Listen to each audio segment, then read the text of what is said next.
Hey there everybody, and welcome to a fine winter's day. We don't have time to dawdle though, we have places to be, people to see, a date to meet. The good news is, the path to where we need to get to is pretty forward, pretty straight, pretty well marked. No going off the beaten path here.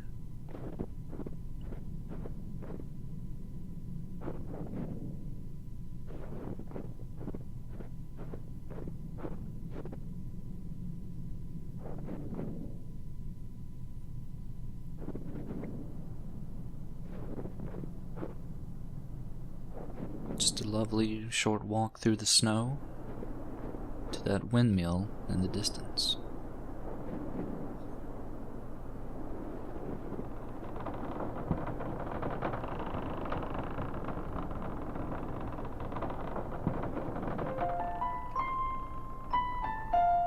And it's our friend.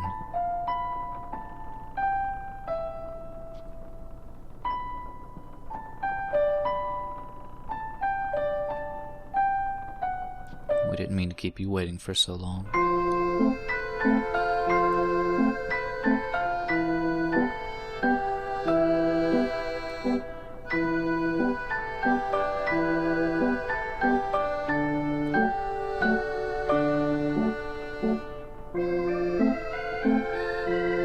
We didn't mean to make you worry so much.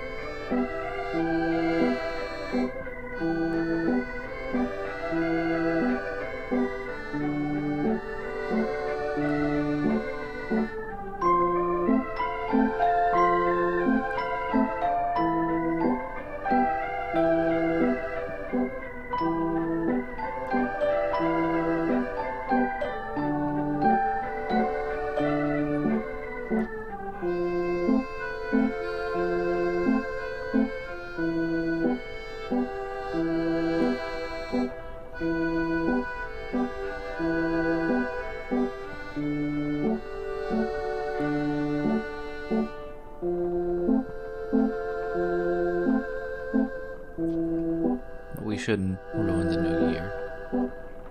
We didn't mean to make you so sad.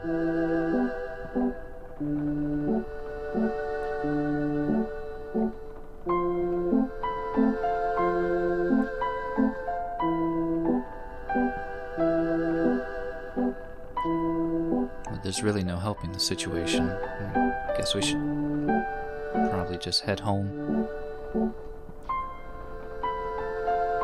We do have plans ahead.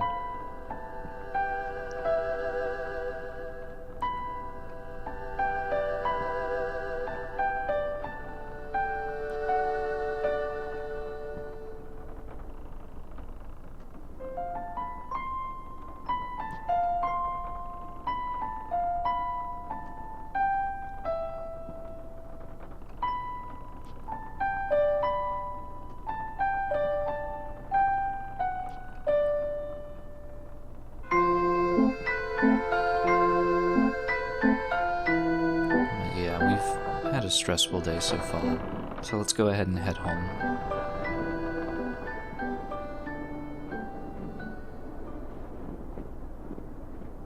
Not really ponder too much on that future engagement she's having to worry about.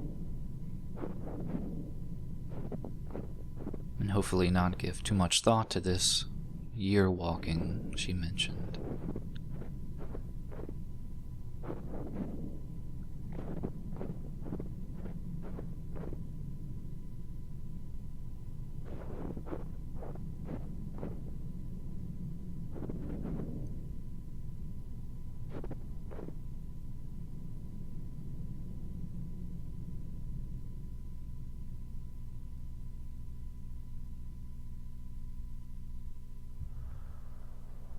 The thing is, we couldn't really keep that promise.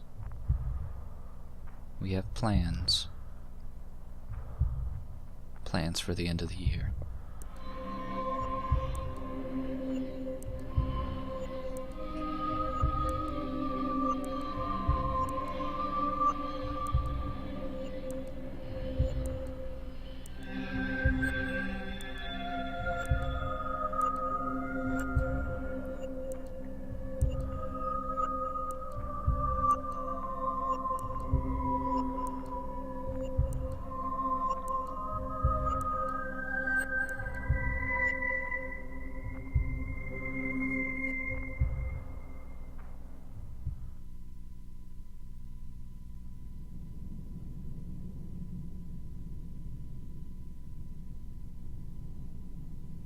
So as we wake back up from our slumber, it's time to start on our journey proper, but before we do that, I think it'd be good to figure out a little bit more about this year walk. We do have this helpful encyclopedia written by a Theodore Almston, very accredited man in his field. But, like I said, our main focus is learning a little bit more about the year walk, as that's going to be our purpose in the game. Now, the year walk is kind of a forgotten area of folklore for the Scandinavian people, mostly the Swedish, but it is a vision quest. A person, if they wanted to go on this year walk, would lock themselves up on a particular date and abstain from food, contact with other people. They would just lock themselves inside their house until the stroke of midnight. And on the stroke of midnight, they would head out into the wilderness and meet up with any number of odd specters, ghouls, ghosts, demons, gods. And it would be through this voyage, this vision quest, that they would invariably head towards their local church. And there they would meet up with what was called the Church Grim, in the hopes of being able to see the future. As to what we hope to see in our future is anybody's guess right now, but after that meeting we had in the windmill, I think we have an idea. But we also have a handy map to help us through our journey through the wilderness. And we do want to invariably head up to the church. Doesn't seem like too complicated of a path. But as we saw in the description of the year walk, things might not be as what they seem in the real world. Things might change. Symbols and icons might be around to help us in our journey. And it's a good idea to remember them.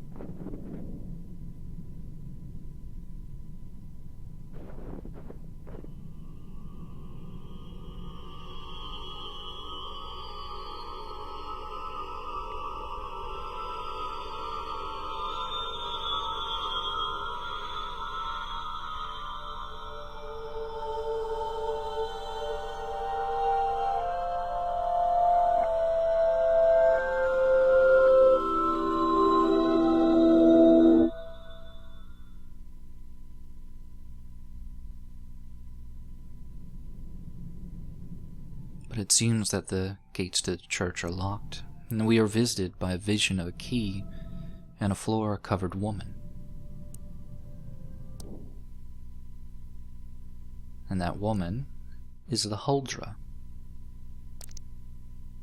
a guardian of the forest from Norse mythology. She has a very confusing backstory. She can be both a good and a bad omen. She can easily kill a man for going into the forest and ruining her home, or she can gain blessings on the hunter. The only thing that really matters here is that she has the key to the church, and that she is almost a siren with a song to lure men deeper and deeper into the forest. We can only hope that as she likes an offering of blood, that she'll take some pity on us and won't drain us completely dry.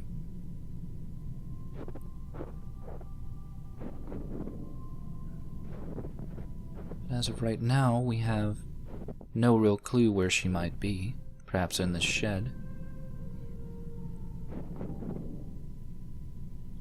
Though I don't assume this to be the Huldra.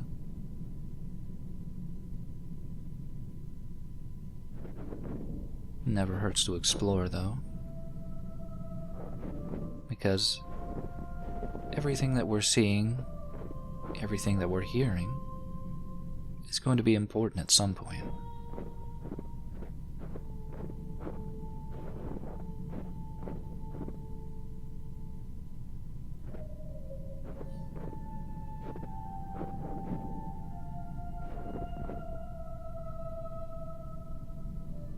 And there's a ghostly song playing in the background now.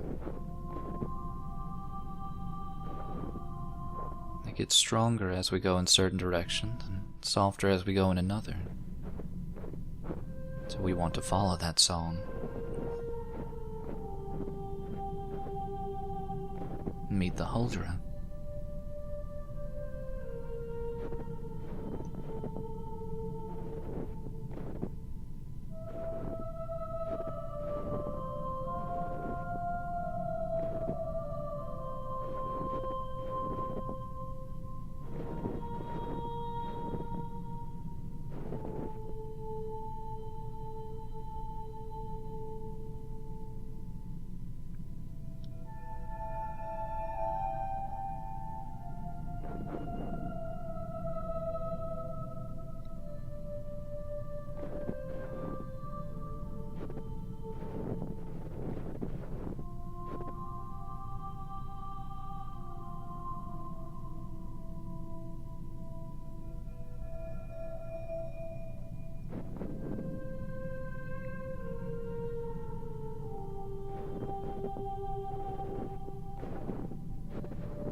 It seems that the Huldra is luring us into her home.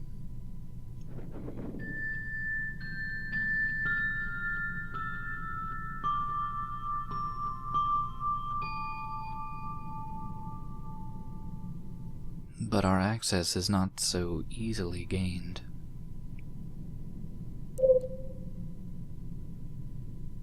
But we do find these two curious owls waiting as staring sentinels, and they both have a particular tone to play, and we'll need to figure out what song to play to gain entrance. And wouldn't you know it, nearby,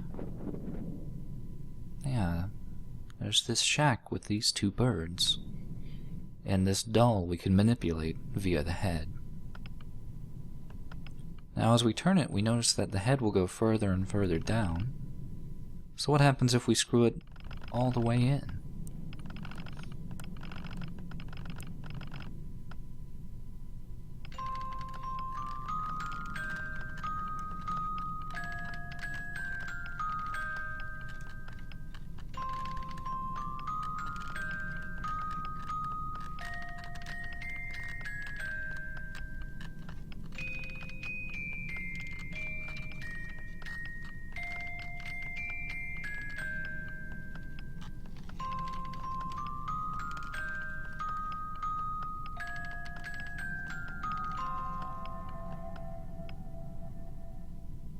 We get a lovely dance, and the combination that we seek.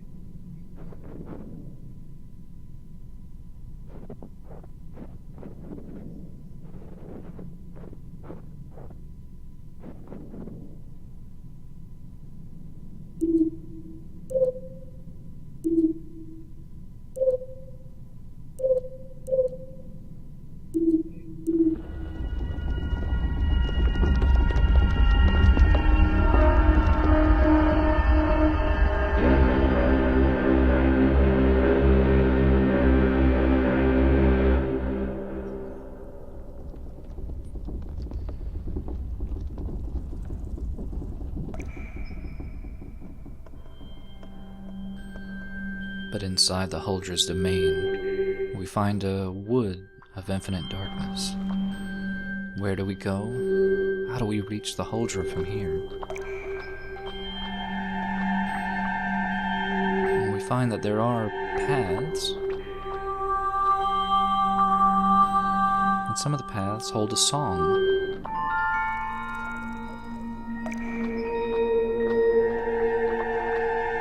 You'll also notice that there is a familiar Huldra song playing in the background with a different tone.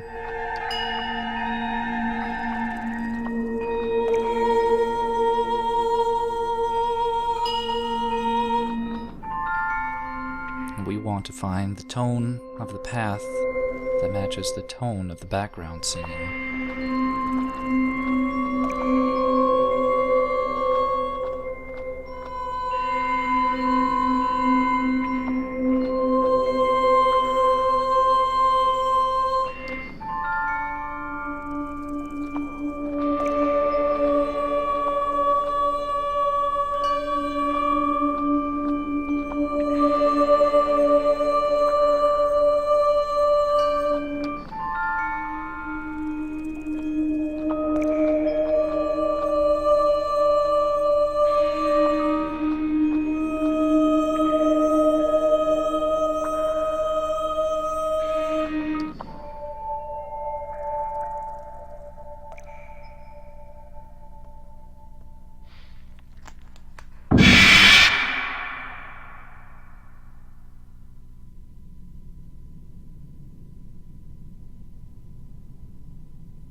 With our offering of blood, we have appeased the Huldra, and we finally get our key.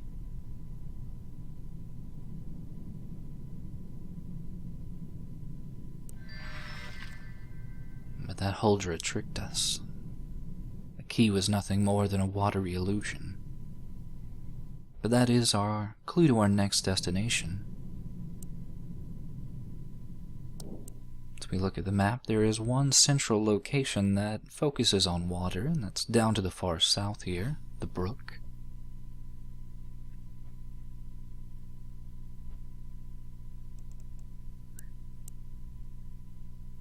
So that will be our next destination.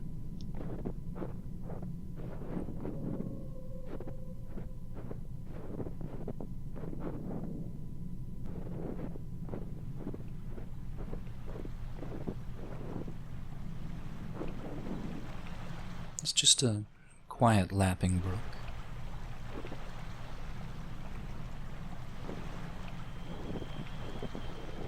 Though it does look like there's a shy guest waiting in the water.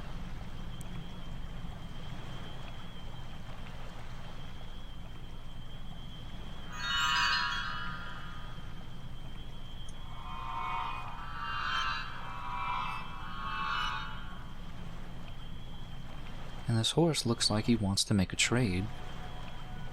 These 4 spirits for 1 key. But let's learn a little bit about our horse friend before we venture off to find his pals. The brook horse is another bizarre Scandinavian folklore tale. Seems to be spread pretty widely among that area. But it's a horse that attempts to lure children onto its back and into the water. And when it has enough children on its back, it shakes them loose and drowns them.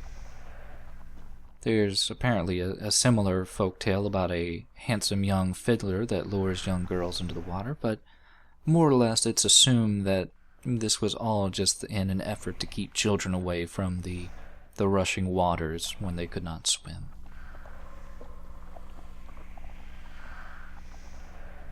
Still, death is not always a negative. Sometimes death is an inevitability, a necessity. And it's up to us to bring back these wayward spirits, probably back to their final resting spot. And we know the trick to this game of hide and seek. There's a telltale sign as we venture around. Signs of a struggle that weren't here before.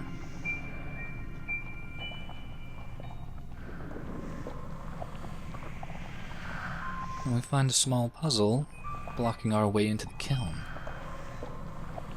We see that the handles are blocked by these stones saying UNN, and we can't press them down with our mouse, but if we happen to press down the key on the keyboard, we can quite easily pull these blocking stones down and pull the levers out.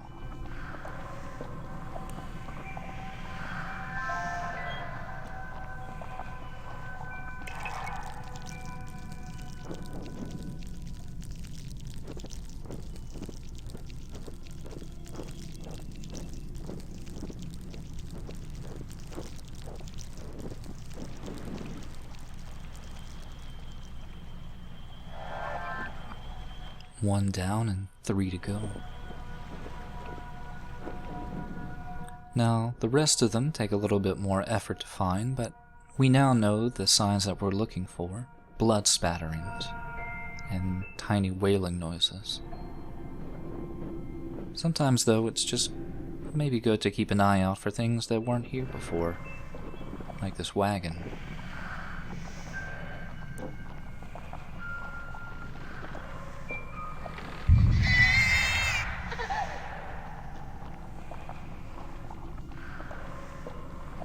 We pull the wagon one more time,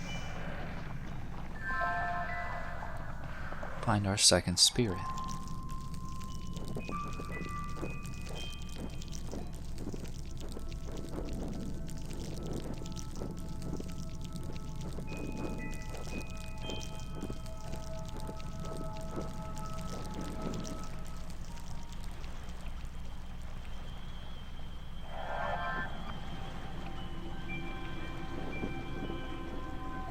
Now our third spirit is a much, much longer journey.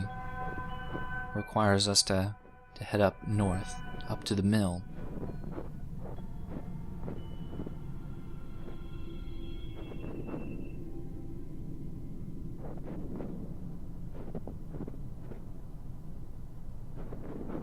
We'll notice something is immediately wrong with the mill from the distance.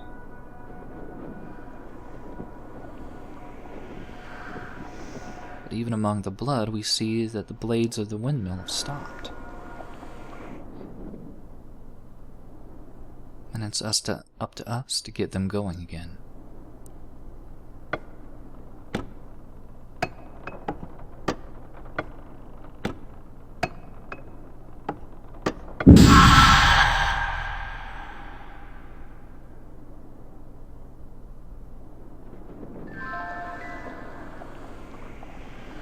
We find our third spirit to bring back to the brook horse.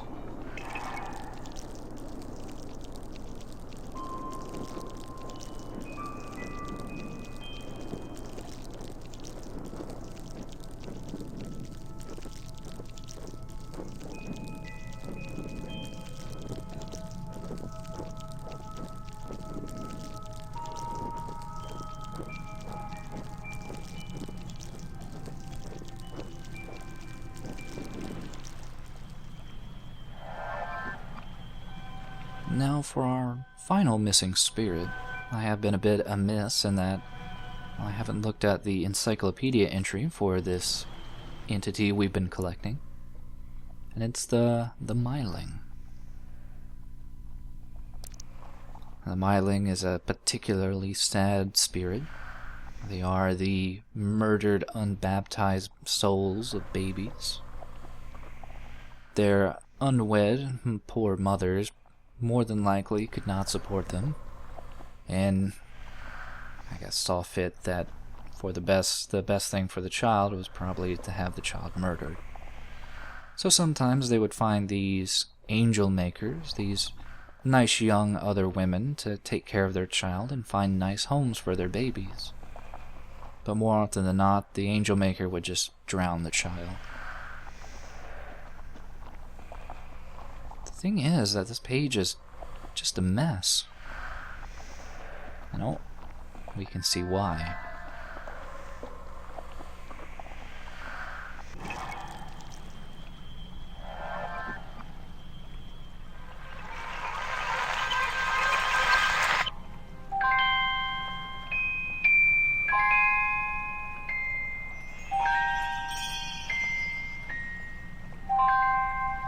And we finally get our key.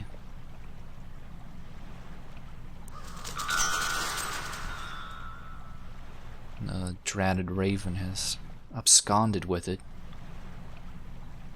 Still, another thing that encyclopedia entry mentioned was that sometimes the myling would take on the appearance of a will-o'-the-wisp. And we see 4 left behind, and if we click on all of them,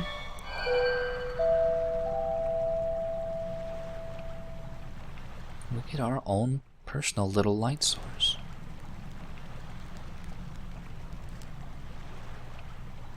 Now the problem is that we still need that key. And we are kind of limited on areas we have not been yet where that bird could have taken our key. But in assuming that that bird was a raven, if we look at the little area to the upper right here, this hill has an interesting Swedish name that seems to include what could be assumed to be the name of Raven, and it's attached to this underground storage area. Perhaps there's a good chance for us to use our light source there.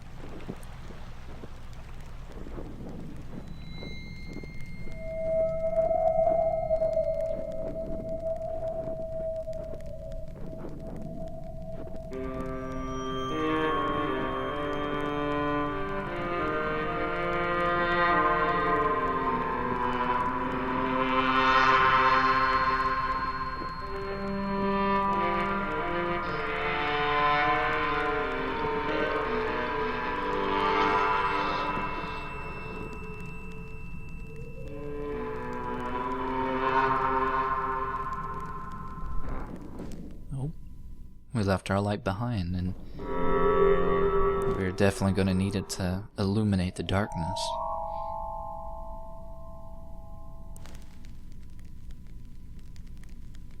And in this underground storage area, we see that there are some new symbols and some familiar symbols, accompanied by what appeared to be a number of dots.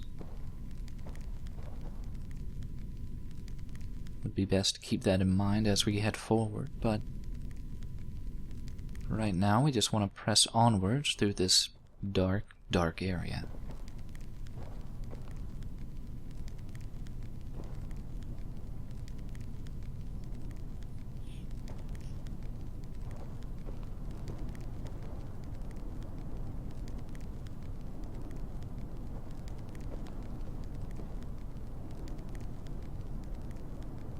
It seems that we've reached the limits of where we can go in here.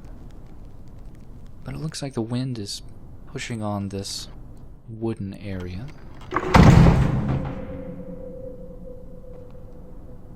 And it's leading us upwards to what I assume to be the hill.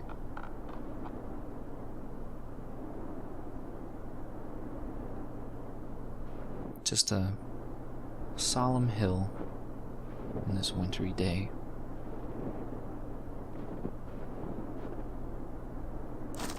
But our bird friend isn't dead just yet. Instead, he holds a secret.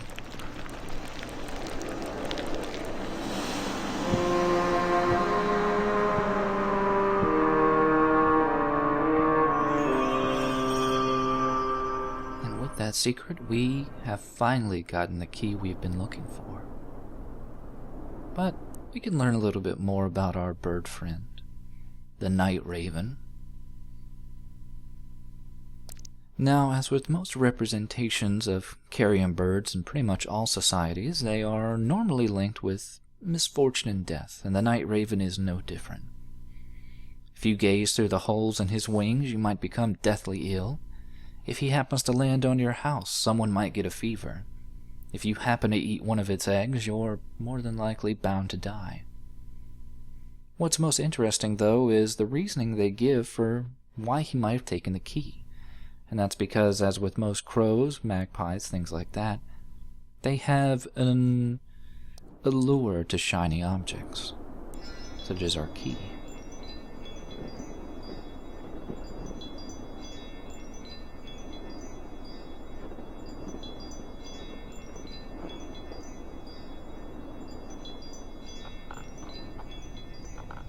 With our key in hand, we can finally gain entrance to the church, our final destination on our vision quest.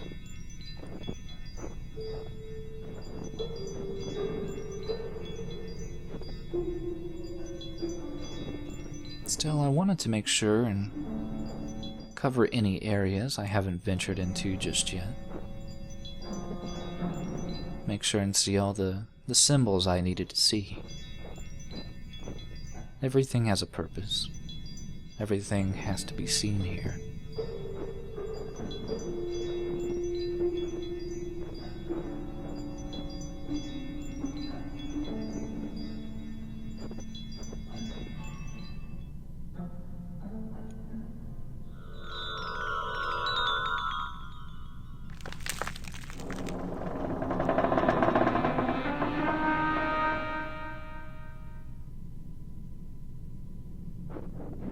As we head through one locked door, we find ourselves in front of another,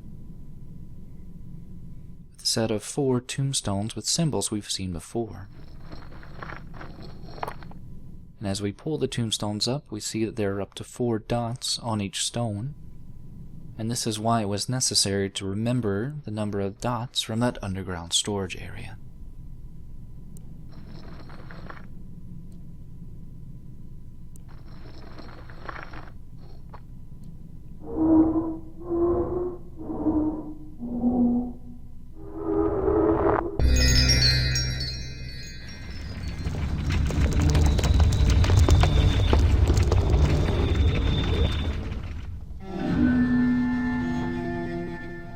Finally, the church is in sight.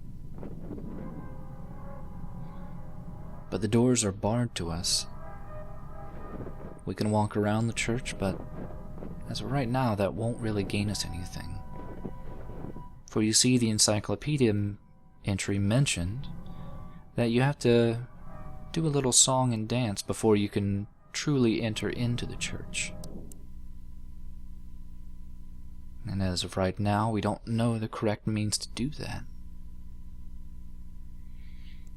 But if you recall, we've used up the runes we've been seeing on the trees, but there have been those stone ruins that have been sitting about that we haven't really had a use for just yet.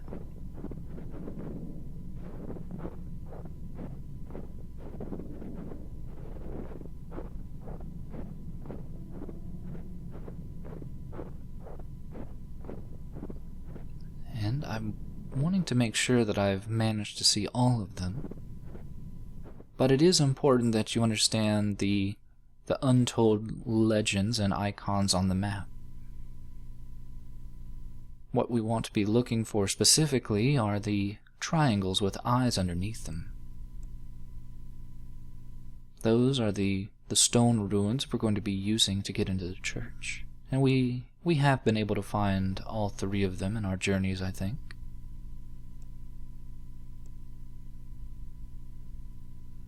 Though I do want to double check on this one in the woods.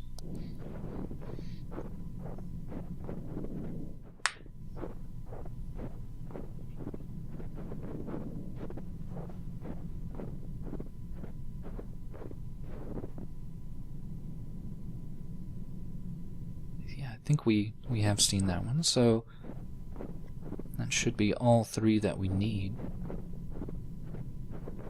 And you probably noticed a similar large stone without any lines on it or symbols on it at all. And we find that as we touch it, we can draw symbols on it ourselves.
that vision, we've gained the combination we need to get into the church.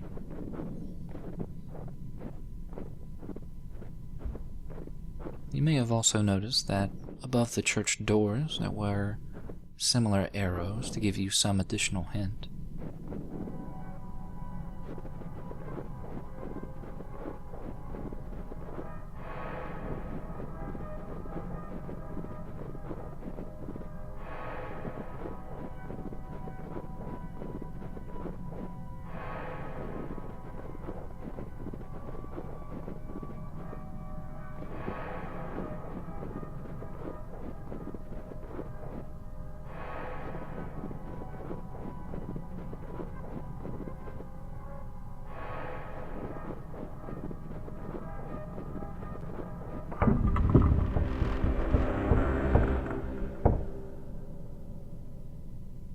And before we head into the church proper, there is one final entry in the encyclopedia for the Church Grim. Now, the Church Grim is an especially bad omen, feared even to mention its name. It's most commonly associated with a sacrificial animal that was buried underneath the floors of a church to ward away thieves and criminals. Sometimes even a criminal would be buried alive underneath the floors of a church to ward away evil. But most importantly, it's said, at least in Swedish folklore, that if you touched the Church Grim's heart, you could stare into the eye of creation, quite possibly to see the future. And that's why that's going to be the end goal of our year walk.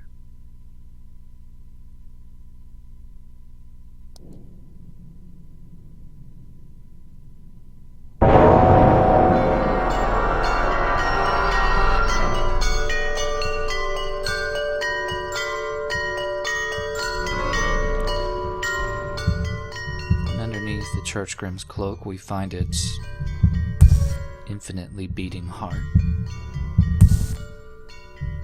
But be careful not to touch it too much.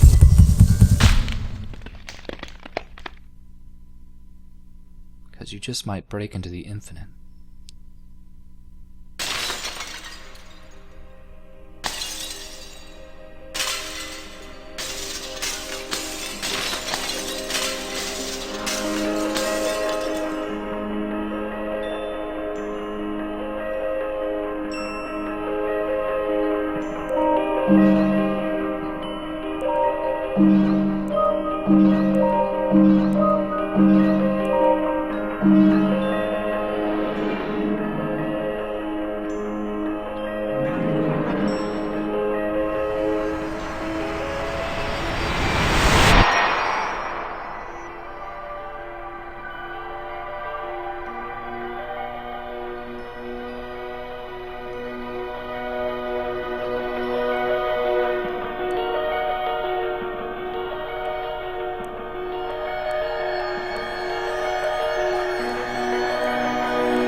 We've done it. This is the future. The snows have melted. Spring is here. It's time to see what the future holds for us.